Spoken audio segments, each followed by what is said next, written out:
தயவு செஞ்சு அதில் மட்டும் போயிடாதீங்க. சாப்பிட்டலாம் வந்துடும். இங்கே இருக்கீங்களா? நியூசிலாண்டில் ஹாமில்டனில் மேஜிக்கல் பிரிட்ஜ் பிளே கிரவுண்ட் ஒரு இடம் இருக்குது. அங்கே போகலாமா?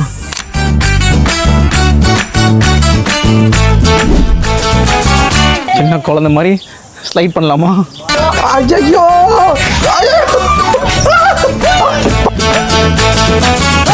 இந்த பிளே கிரவுண்டை கட்டினவங்களுக்கு எல்லாருக்கும் ஸ்பான்சர்ஸ்க்கு நேம்ஸ்லாம் போர்டு வச்சுருக்காங்க. அதை பாருங்கள்.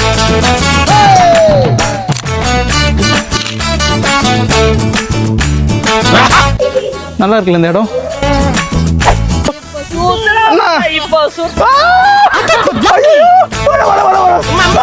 சாப்பிடலாம் வந்துடும். எனக்கு தலையெல்லாம் முடியல சாமி. 2 நிமிஷத்தில் உட்கார வச்சுட்டு உயிரோட உங்களை பரலோகத்துக்கு அனுப்பிச்சிருவாங்க. இடுப்பு போச்சுடா.